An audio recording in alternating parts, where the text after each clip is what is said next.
Cynical Democrat politicians who failed at every level to prevent the high school shooting in Parkland, Florida, are now excusing everybody who had anything to do with preventing the shooting and placing all of the blame on the NRA, which is a civil rights organization that had absolutely nothing to do with the shooting. This is par for the course for Democrats, who have long pushed gun control to oppress black people and other minorities and really just all the rest of us. We will analyze the racist history of gun control and the real purpose of the Second Amendment. I'm Michael Knowles, and this is The Michael Knowles Show.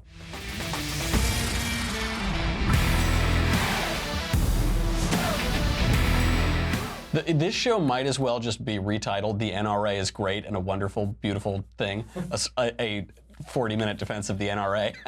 But before we get to that, this is one of my favorite topics. I have been glued to Twitter all weekend because I've just been defending the NRA and the right to keep and bear arms because, as Ronald Reagan pointed out, it's not that our liberal friends are ignorant, it's just they know so many things that aren't so. They have this issue completely backwards, exactly upside down, as they frequently do. Before we get to that, let me talk about another wonderful thing, which would be Upside.com. So I travel a fair bit. I'm going to New York to give at least one speech in the near future. More information on that later. But look, when you travel for business travel can be very, very frustrating. So how great would it be to have the kind of support that astronauts get when they take a business trip? That would be very good.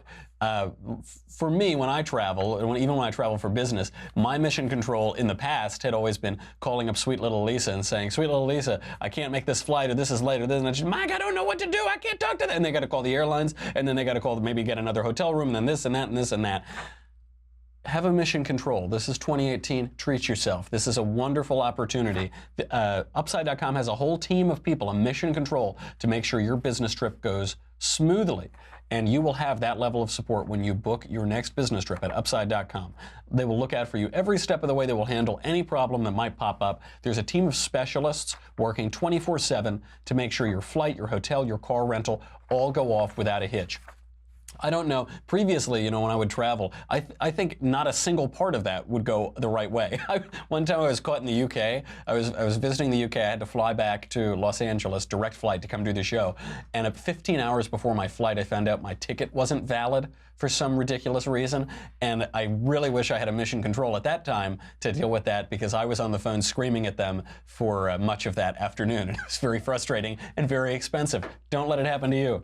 Upside.com monitors your trip around the clock. They proactively keep you posted on everything from, is it going to rain? Are there alternative return flights home in case you want to squeeze in one more meeting before you leave town? Or in my case, one more slate of drinks at the bar, one more flight of whiskeys or something. Have you ever experienced that level of service on a business trip? No way. Not until you've used Upside. It's really good. Once you've experienced a committed team looking after every detail of your trip, you can never go back. It is 2018. Let technology work for you. Let this new economy work for you. There's no reason to spend more money and waste more of your time when there's a team that will take care of it for you. For easy booking, competitive prices, and a team that always has your back, go to upside.com/covfefe, C-O-V-F-E-F-E. You need a little covfefe in your business trip. Upside.com/covfefe, C-O-V-F-E-F-E, to book your next business trip. By the way, don't say I never did nothing for you. Sign up today for your free account and get a free pair of Bose headphones on your first business trip. Those things are very nice. I use like cardboard headphones. I use whatever the freebies are that they give you in like extra coach, in like a sub coach class on the airplanes. Get the Bose headphones. They're very nice. Upside.com/covfefe, C-O-V-F-E-F-E. $600 minimum purchase required within 90 days. See site for complete details. The lawyers make you say that thing at the end. It's a really, really good deal. Do it. Okay. The NRA is under fire. And these kids, the kids from Florida who are being prostituted by CNN, they are pushing this very, very hard. And it isn't working, by the way. But it's working for somebody. It's working for the NRA. My entire Twitter feed for the past several days has been people posting pictures that they're signing up for the NRA. I'm already a life member of the NRA. If I were, I'd be a double life member. If I were a cat, I'd get 8 more life memberships. I hope the NRA is giving CNN a cut here, because they're clearly cleaning up. And the CNN keeps pushing these kids. They keep prostituting these kids. I think their 15 minutes is running out. I kind of feel bad for them. They're 17 years old. When I was 17, like David Hogg, I thought and said a lot of very stupid things. Unlike David Hogg, the adults in my life didn't prostitute me on CNN and really probably screw up my professional future and some of my personal life. There, but for the grace of God, go I. I really do kind of feel for these kids, even though they're very annoying and they don't know anything and they keep calling people murderers and they're really saying terrible things on television. I do feel for them. They're idiot kids. They're teenagers. Teenagers say stupid things all the time. That's the definition of a teenager. Now that the main kid that you see, the telegenic one, David Hogg, he's now moving on to push education or something, I think because he knows his 15 minutes are up. He just sent out a tweet. He said, here's a radical idea. How about we don't spend money on arming teachers? We spend it instead educating students in STEM so people can do more cool stuff and we'll be able to create jobs in renewable, clean, and independent American energy like wind and solar. I don't know what he's going to throw in next. Maybe he'll start talking about abortion or something. Yesterday his mission was to make schools safe. Now it's to increase science funding, which, by the way, isn't an either or. He can, he's just moving on. It's the slate of Democrat talking points because he wants to squeeze out another minute on television. He clearly likes the camera. He wants to be on camera. Who can blame him? He wants to be on camera. That's true for a lot of people. But this is really backfiring. He's now blaming the NRA. A lot of these other kids are blaming the NRA, Republican politicians who defend civil liberties through the shooting. They're implying that they're murderers. This is overreaching and it's really wearing thin. I don't want to criticize these teenagers. They're just idiot teenagers. I don't care. I do criticize CNN for prostituting them and the adults in their lives for prostituting them. It's really wearing thin, guys. So I don't know. I guess keep it up. It'll only help conservatives. We're told now by these kids and by CNN and by everyone else that we don't need guns ourselves because law enforcement will protect us. But of course, in this case, law enforcement failed at every level here. It failed all the way as high as the FBI, which received tips, didn't follow up, and it certainly failed at the sheriff's level, where deputies waited while this crazy shooter was blowing people to bits, and he was waiting outside with a gun because he was too cowardly to go in. Here is the Sheriff Scott Israel, avoiding all blame whatsoever. Jake, I could only take responsibility for what I knew about. I exercised my due diligence. I've given amazing leadership to this agency. Amazing leadership? I've worked... Amazing leadership. I also love, he says, I can only take responsibility for what I knew about. You should have known about more. There were how many dozens of complaints about these kids? He said, well, I didn't know. Right, you didn't know because you're a terrible sheriff. You didn't know because you're awful at running your sheriff's office. If I didn't know, I can't take responsibility. You can take responsibility for negligence, at least negligence, maybe more. And I got to tell you, if you haven't seen that whole Jake Tapper interview, it's worth watching. I'm very mean to Jake Tapper because Jake Tapper has become a mean girl who carries water for Democrats. He did that awful town hall the other night, and he allowed those teenagers to call Marco Rubio a mass murderer. That was really awful. But this Tapper was great. This was the good old Tapper. I don't know where that guy's been, but when Jake Tapper wants to be, he can be a journalist, and I wish he would do this more often. The interview was very good. This brings us to the really bizarre point. Lefties are comparing gun control to the civil rights movement. They are opposing the NRA, an organization whose sole purpose is to defend civil rights. They're calling that the civil rights movement. Here's Oprah. It's a proud moment. It's an evolving moment for our country. The same thing happened, as you know, back in the 50s and 60s for the civil rights movement.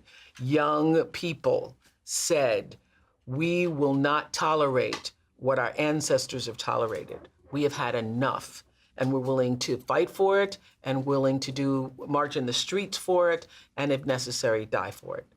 The activist Ruby Hall agrees. Ruby Hall said, when I think about our babies today and them not being safe in school, I think that should be the next civil rights movement, is to ban the assault weapons so that our babies can be safe. Inigo Montoya, your reaction? You keep using the word. I don't think it means what you think it means. That's a great point, Inigo. That is a great point. They keep using the phrase civil rights, but what they really mean is they want to deprive us of our civil rights. They're saying we support civil rights, and we support civil rights so much that we're going to take away one of your most basic civil rights. We should clear this up. This is a civil rights issue, but Oprah is on the wrong side of the civil rights issue. If this were the 1960s, she would be on the side of George Wallace. She would be on the side, if this were the 1860s, she'd be on the side of the Democrats then, too, the ones wearing the hoods. This is a civil rights issue.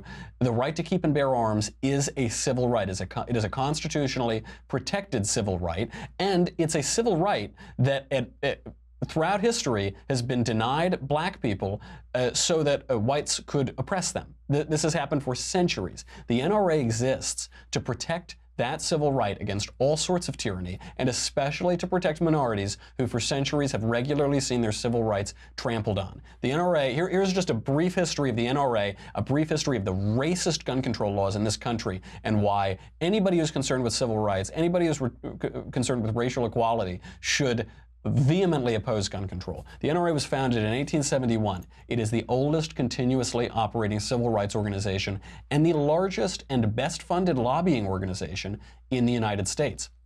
Now, it's well funded. Why is it well funded? Because people like our civil rights. We like our civil rights. There's this insane suggestion now on the left, because they realize Americans like our guns and we like our freedom. So they say, well, the NRA, they don't really represent gun owners. They don't really represent civil rights advocates. They just represent the gun makers, as though there's a difference. Like, I have news for you. The gun makers and the gun owners have a few things in common. We like guns, we like freedom, and we don't like gun control. That we're on the same side of this thing. It isn't those darn gun makers. They keep making guns that I like and buy.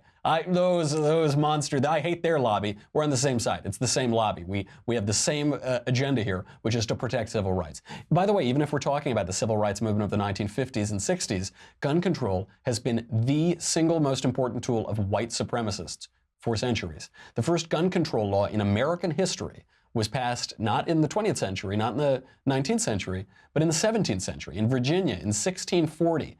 That gun control law specifically prohibited blacks from owning guns. That was it. And not just slaves. You might say, well, slaves couldn't own guns because they didn't have a lot of other rights. It also prevented freed men, men who were not slaves, from owning guns as well, because the whites in Virginia in 1640 did not want to tolerate blacks having guns. What would happen if they had guns? Who knows? After Nat Turner's slave rebellion in Virginia in 1931, that state prohibited even free blacks to keep or carry any firelock of any kind, any military weapon, or any powder or lead. Now, even before that was passed into law, before the Nat Turner Rebellion in 1831, even before that, a free black family was found possessing a lead shot, which it was using as scale weights. This family didn't have any gunpowder. It didn't have any weapons whatsoever. Nevertheless, Virginian mobs descended on this family, and they debated executing the owner of just the lead, just being used for scale weights. Excuse me. In 1834, the Tennessee legislature amended its state constitution. The state constitution previously had said the free men of this state have a right to keep and to bear arms for their common defense. They then changed that provision of the state constitution to say the free white men of this state have a right to keep and bear arms for their common defense. Just a subtle linguistic shift, but it deprived a huge percentage of the population from keeping arms. Now we get to the Dred Scott decision. The Dred Scott decision occurred in 1857. Dred Scott determined that any black person whose ancestors were slaves could not be an American citizen. This was one of the regularly cited as the worst, and certainly one of the worst decisions in American history. That decision hinged on the question of gun ownership. So it predated the Civil War only by 3 years. But the Chief Justice in the Dred Scott decision wrote, it would give them the full liberty to keep and carry arms wherever they went. This was a major aspect of Dred Scott. If they were just promising citizenship rights to black Americans without that provision to actually protect them, maybe the Dred Scott decision would have gone a different way. But it isn't just words, which can be trampled over by a powerful and armed government. That citizenship in the United States also gives you the right to protect yourself, in many cases uniquely, or in a uniquely American way. After the Confederate surrender in 1865, after the Civil War was over, defeated Southerners very quickly rounded up all the guns from freed blacks.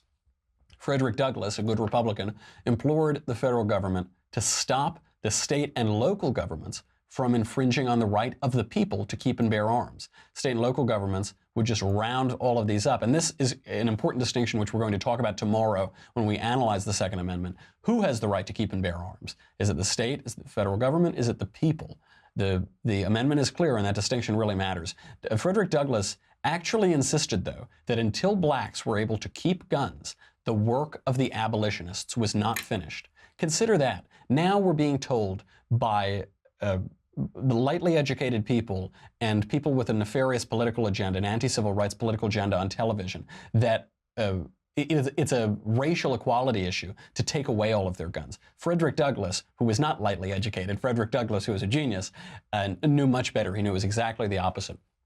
In the Texas Supreme Court case, Comm versus State, 1959, the court recognized the right to carry defensive arms, both in the Second Amendment and in the Texas Bill of Rights, an individual right to keep your guns. They recognized this in, 1859.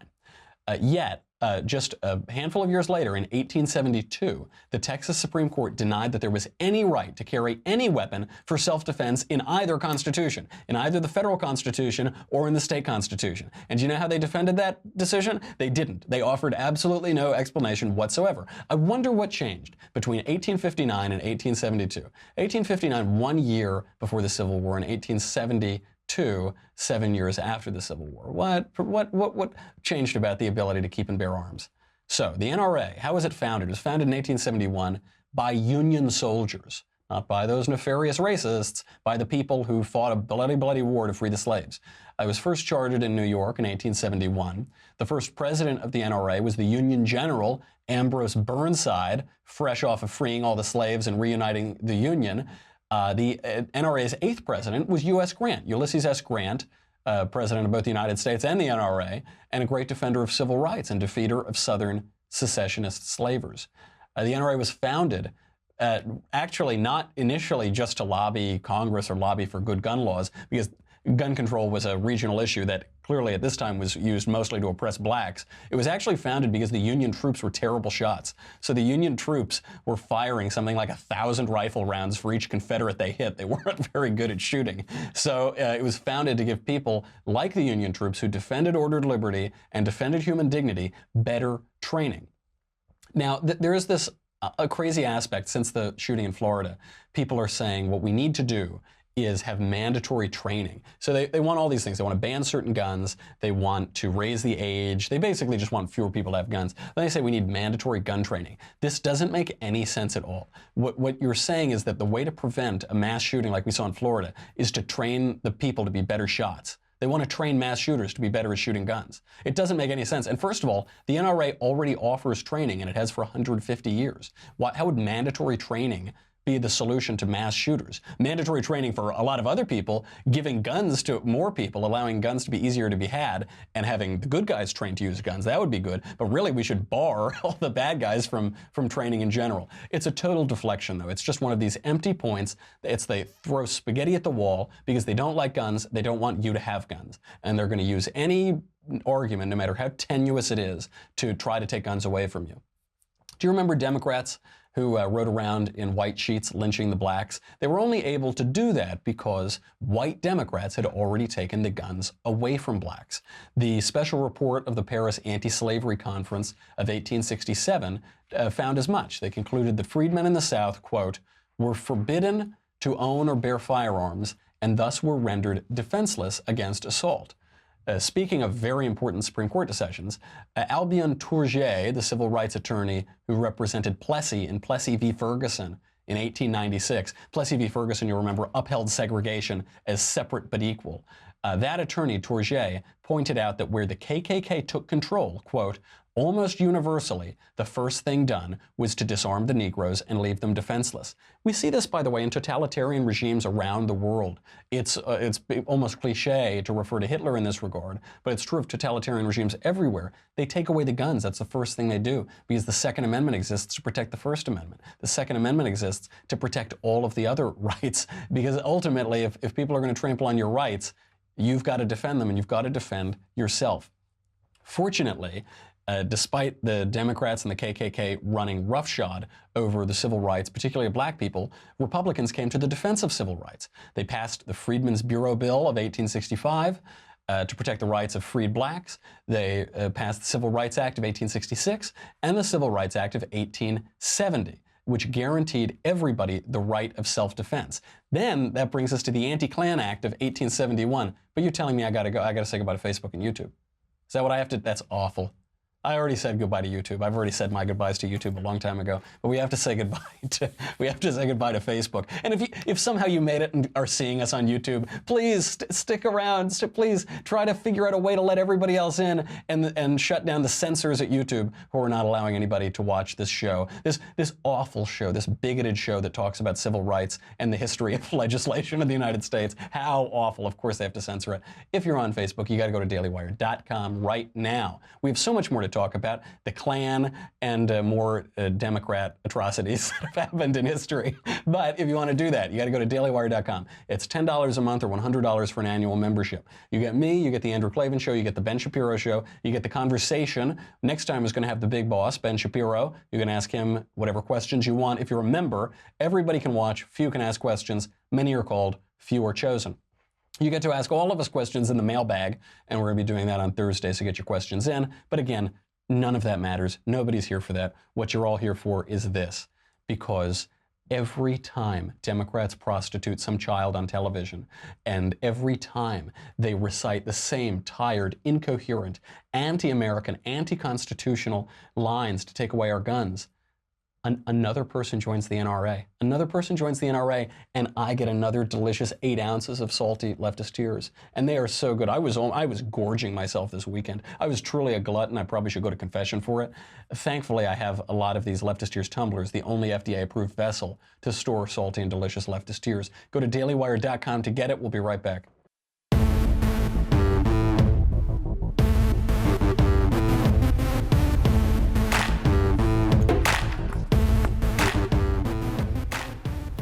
Where were we? We were on the Anti-Klan Act. That's a good place to come in. Thank you again, Republicans. The original draft of the Anti-Klan Act of 1871, which Republican President and NRA President U.S. Grant shepherded through Congress, made it a federal felony to deprive any citizen of the United States of any arms he possessed for the defense of his person, his family, or his property. Not any white person, like the Democrats wanted, any person. That was shepherded by NRA President Ulysses S. Grant and Republican President.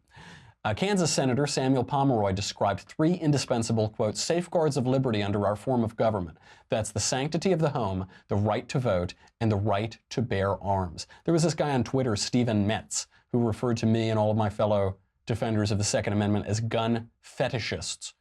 Do we also have vote fetishists? Those people who think we should keep the right to vote? Are those vote fetishists? Are there free speech fetishists also? What he really means is civil rights advocates, but he's trying to turn it and make it seem like all we want to do is, we just like the technical aspects of guns. Technical aspects of guns are great. Freedom is better, and they are there to protect our freedom.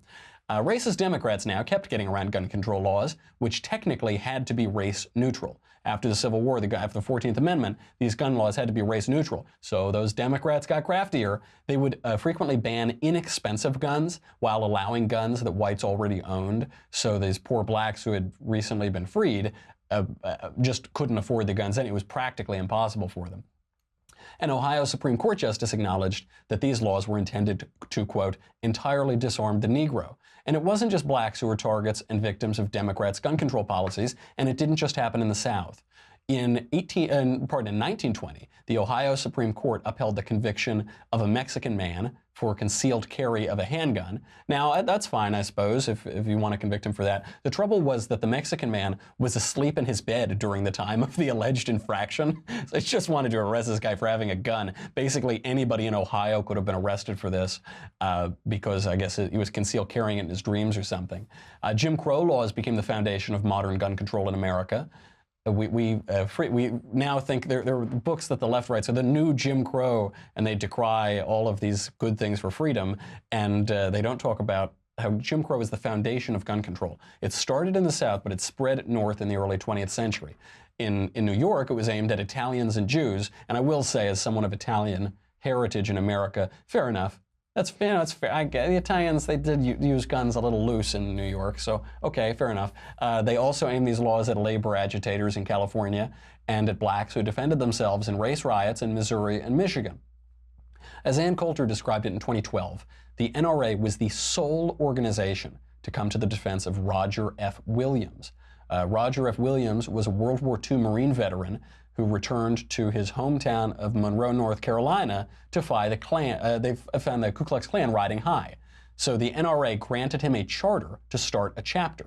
When he got back there, the Klan was truly terrorizing blacks in Monroe. He asks the NRA to start a chapter. The NRA grants it. He founded the Black Armed Guard. And guess what happened? The Klan cut it out. The Klan lost its stranglehold on the town. It's so weird. When you give victims guns, all of a sudden the victimizers get a little bit more careful before they start running, in their stupid capes and sheets. John Salter, a professor and the chief organizer of the NAACP's Jackson movement during the early 1960s, wrote, quote, "No one knows what kind of massive racist retaliation would have been directed against grassroots black people had the black community not had a healthy measure of firearms within it. No one knows." That's not some wicked white conservative man in 2018. That's a major civil rights leader. On the eve of the NAACP's 1959 National Convention, the group resolved, quote, "We do not deny but reaffirm the right of individual and collective self-defense against unlawful assaults." No less a peace activist than Martin Luther King Jr. agreed to that. He actually went so far as to support violence exercised in self-defense, which he called moral and legal in all societies, and he pointed out that it was not even opposed by Gandhi. So this is an example of the left perverting history and values beyond recognition. They always say, but how Martin Luther King couldn't possibly have advocated self-defense. He'd just like peace. Right? They forget that he clearly did in 1959. They point out that Jesus said, "Turn the other cheek." They seem to forget all of the other aspects of Scripture, where our Lord told his apostles to sell their cloaks and buy swords. They forget that he whipped money changers in the temple. That wasn't just metaphorical. He took out whips, the logos made flesh. He whipped them in the temple. They forget these defenses of self-defense. Now, for centuries, Democrats have run roughshod over civil liberties, and particularly over the civil right to gun ownership, without giving any reasons why. It always comes down to emotional pleas with them. That's what it's always about, emotion. Think of what the blacks would do if they had guns. Say, well, but the Constitution says they have to have guns. No, but think of what they would do. Think of the white women. Think of the children. It's all the same fact-free demagoguery. They don't actually point to the realities of gun ownership. They don't point to the legalities of gun ownership. They say, oh, but think of this. What are you, a monster? What, you don't like white women? What, you don't like the little children that we're pimping out on CNN? We're going to cover tomorrow the nuts and bolts of the Second Amendment itself. We have an excellent guest on to discuss it. Should I? No, I won't spoil the surprise, but a really nationwide leader to discuss this. We will explain the history of the amendment. We will explain the history of the right that it protects to keep and bear arms, why the Second Amendment is not about shooting deer with AR-15s. Actually, you shouldn't shoot deer with AR-15s anyway. It's not very humane. It's not powerful enough to hunt deer. And we'll explain why it's an individual right. I want to leave you with this. The left has no argument here. There is no argument. The Democrats have no argument. It is the same fact-free emotional plea and demagoguery that they have been using for centuries. They vilified blacks for exercising their rights. They vilified Italians and Jews for doing it. They vilified Mexicans for doing it. All the while they were defended. Those people were defended. The victims were defended by civil rights supporters like members of the NRA, now the much maligned NRA, again by Democrats. Now they're vilifying civil rights defenders themselves. Imagine what they could do if these Democrats did succeed at disarming you. We actually know what they could do because they did it to all of those groups that I just mentioned for centuries, and it wasn't pretty. To use a further historical example, a further back historical example, the Persian king Xerxes demanded that the Spartans surrender their weapons, and King Leonidas responded, "Molon lave," come and take them. The violent, bloody history of gun control should teach us to defend our constitutionally protected civil right to self-defense with precisely the same seriousness and urgency. Come and take them. Come and take them. I'm going to come and take those delicious leftist tears and put them in my tumbler, because the news cycles have just gotten more and more outrageous, and they're not going to get it. They are not going to get it on this. It's such a childish discussion. That's why they use children to do it. Okay, we will analyze the Second Amendment itself tomorrow. In the meantime, I'm Michael Knowles. This is The Michael Knowles Show.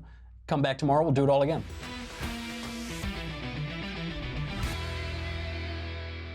The Michael Knowles Show is a Daily Wire forward publishing production.